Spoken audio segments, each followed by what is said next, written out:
Lisbon. Over the last decade, this city has quietly transformed from a relatively overlooked European capital into one of the most talked about destinations for expats, retirees, and digital nomads. Sunlight reflecting off pastel-colored buildings. A relaxed pace of life. Ocean air mixed with history and culture. But behind the Instagram photos and YouTube vlogs lies a more serious question, one that rarely gets answered honestly. Can you actually live in Lisbon with $2,200 a month? Not visit. Not survive on a short-term stay.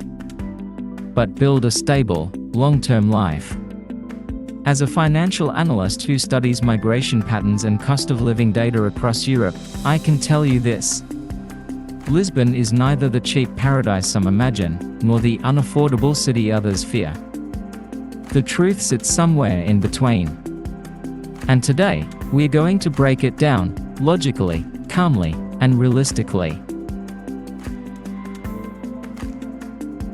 Lisbon's appeal is not accidental. It sits at the intersection of several global trends. Remote work.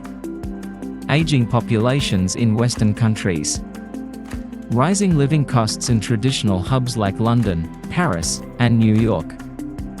Portugal, as a country, positioned itself early to welcome foreigners. Residency programs.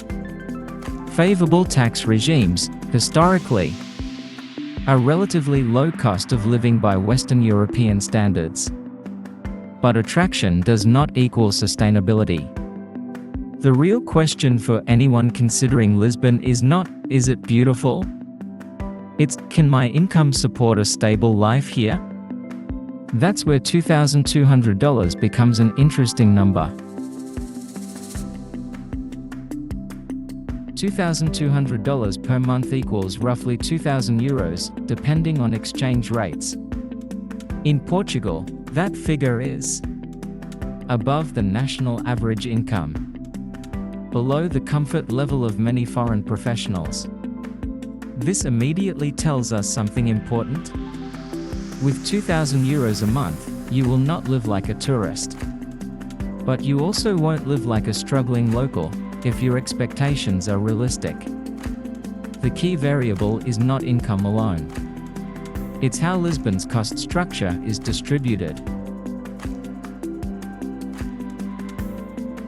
Rent is the single most important factor in determining whether $2,200 works. Over the past decade, Lisbon's housing market has changed dramatically. Short-term rentals increased prices. Foreign demand concentrated in central neighborhoods. Local wages failed to keep pace. In central Lisbon, studio apartments often cost €900 to €1,200. One-bedroom apartments frequently exceed €1,300.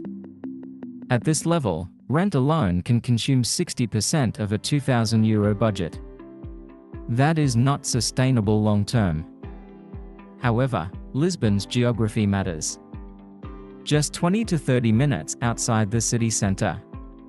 Rent drops to €650 to €850.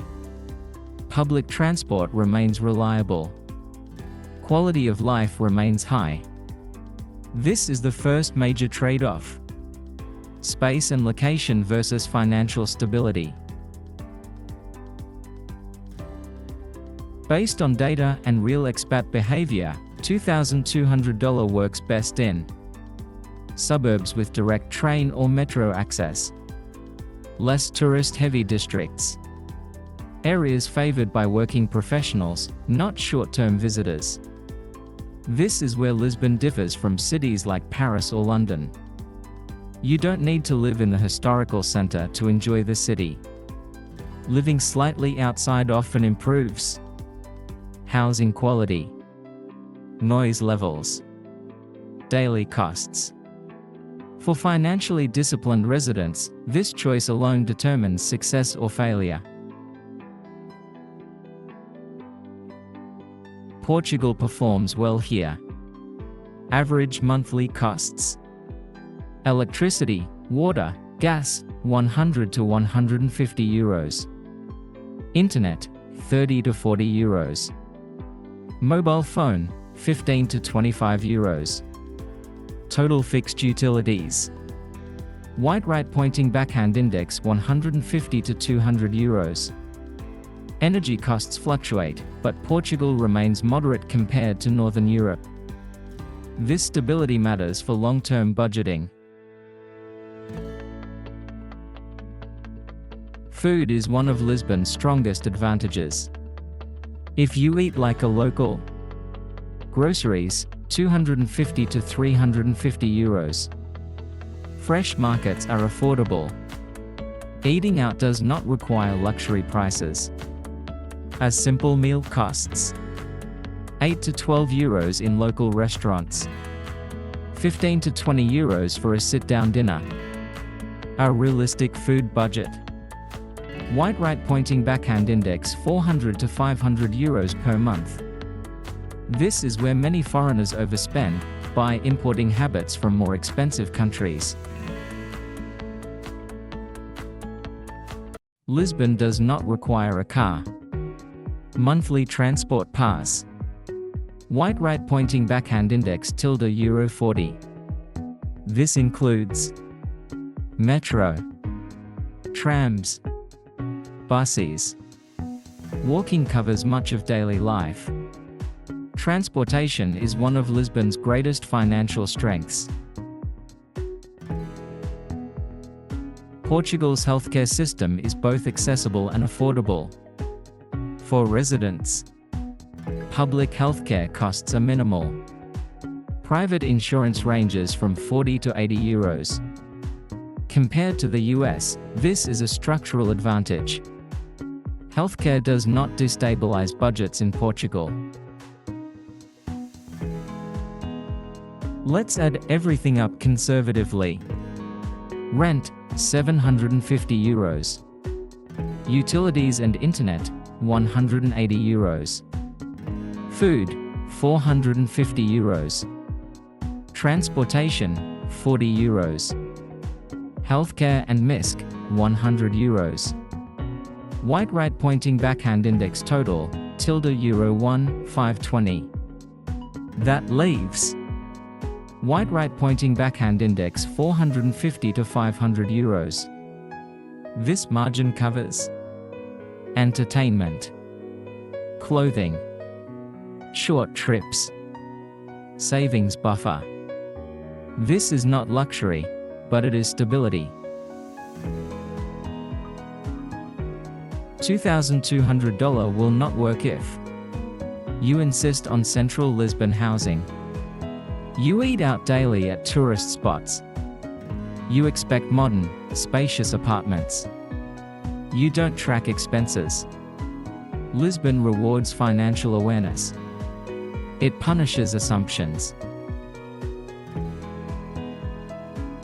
This budget works best for remote workers, freelancers with stable income, retirees without heavy obligations, people seeking balance over prestige.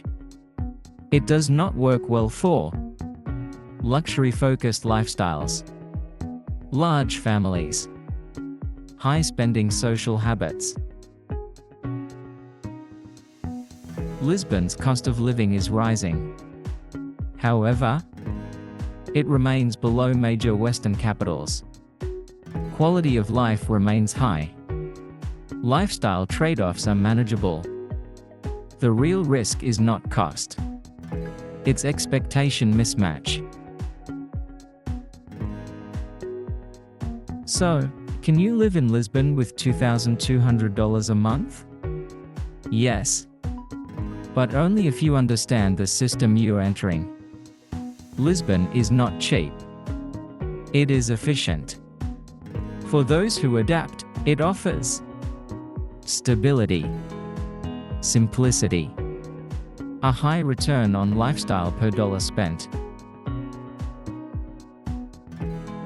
Cities don't fail people. Budgets fail expectations.